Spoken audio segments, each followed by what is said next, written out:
I've been looking to make this video for a long time because the goal today is to explain why it's taking so long to make this restoration.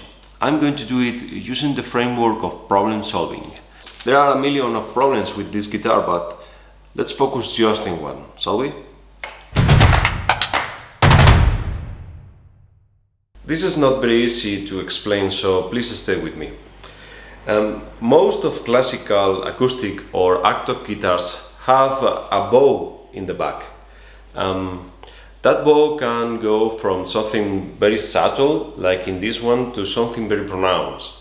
And it's decided by the luthier who's looking for different acoustic properties, like more resonance or more projection. So we can say this is kind of a signature of a luthier, and it makes a difference between them. But how that bow is made? We use this tool, which is called solera. I don't know the word in English, so solera it will be. If you know, please let me know in the comments. This is not straight. So every luthier spent a lot of time shaping this until they get the final form they want to match in the guitar. So when the shape is defined, you take your reinforcement and you sand until it matches the shape. Then let's imagine that this is the back of our guitar.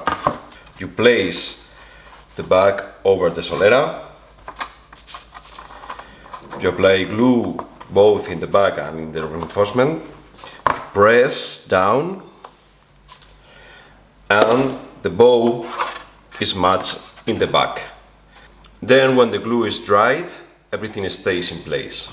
As you know from previous videos, I have the two parts of the back of the guitar glued together, and I also have the original reinforcements, but I don't have an original solera. So if I want to match perfectly the original shape of the guitar, I have to make one. But how do I replicate something that doesn't exist? Replicate something that doesn't exist. That's what I call a problem. Luckily I had the original reinforcements, and I knew that these arcs have to perfectly match that no longer existing solera. So I knew this was my starting point, but it took me a few weeks to figure out how to continue.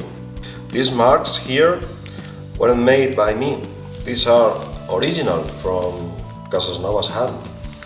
So I knew exactly the spacing between the reinforcements. Then I thought that if I made a 3D model based on those lines, maybe I had a little chance with the CNC machine.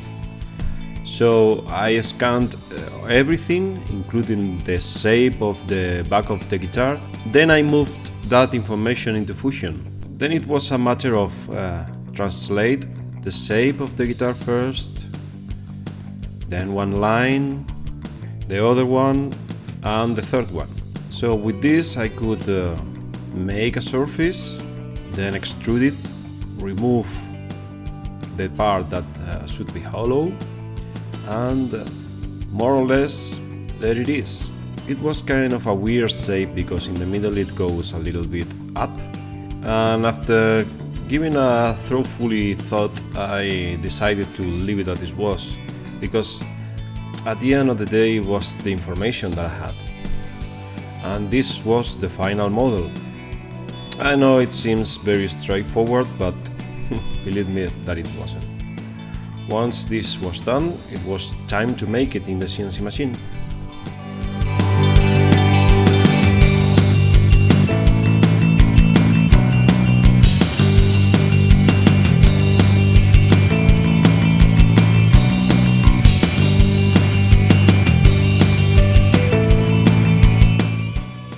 And here it is. Even with the 21st century technology, I had to sand a little bit using the reinforcements to finish the shape of the solera. But after a little bit of work, the job was done. Now I could move forward and glue everything in place.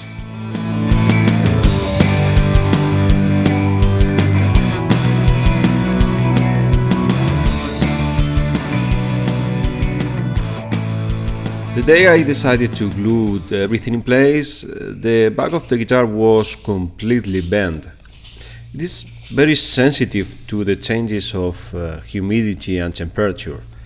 So I had to gently ask it if it could stay flat for me.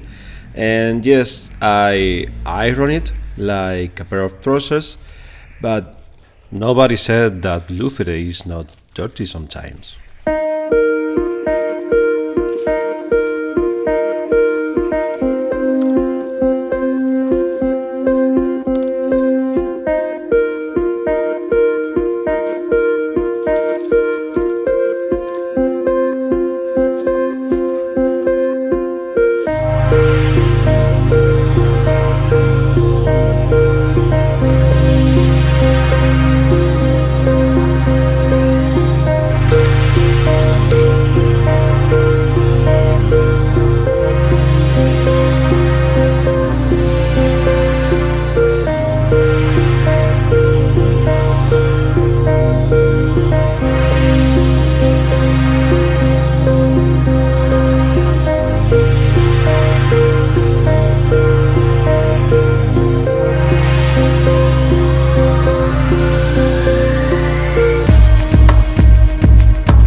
I let everything drying out during the night, so now it's time to release all the bars. But instead of doing it bar by bar, I would like to do it releasing the pressure evenly. So I came with another solution.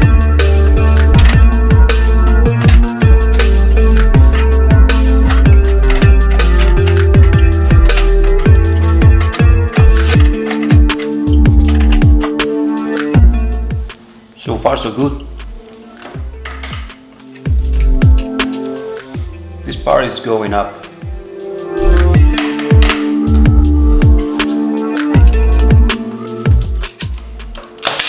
There we go.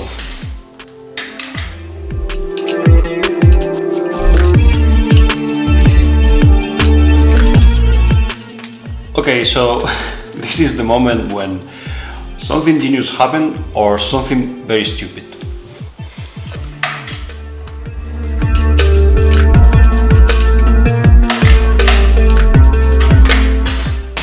One more.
Done.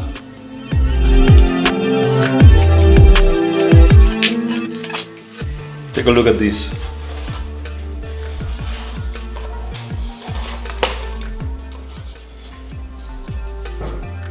All in all, I am very happy about this. This small support here is twisted, so I have to take care of that later on. And these both ends aren't glued very well, but I think I can easily reactivate the glue and clamp in both sides, and this is going to be good. And yeah, a lot of cleaning, there's glue residue everywhere, but woof, from where we were, this is a huge step.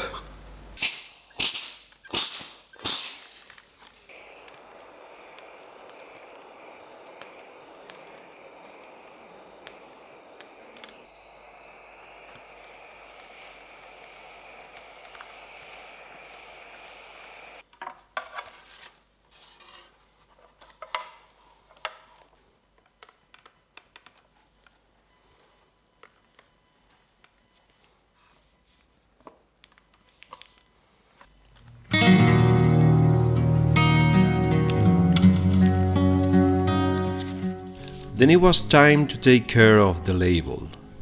It was dirty.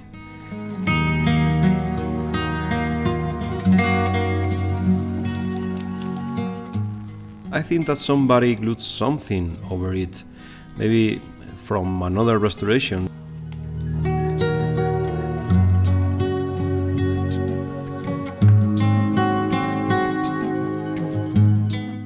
But that second paper is just disintegrated.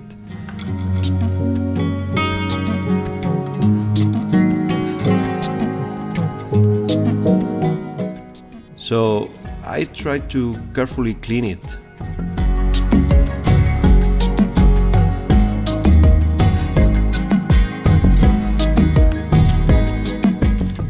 It took a while, but I think it went okay.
Finally, it was done. I hope that you now understand why it's taking so long to make this restoration. To replicate something that no longer exists is not an everyday job for a luthier. Maybe I'm not going to do this ever again. So there is a lot of planning, researching, making mistakes, going back and forth. This is not a straight line. Apart from that, I have to get over my own insecurity because of the respect that I have for this guitar. Not to mention that this restoration is by far not the only thing that I do in my workshop. I make a lot of setups and other stuff for acoustic and electrics here. Finally, I'd like to thank you for all your comments. They're all awesome, and I feel really overwhelmed by them.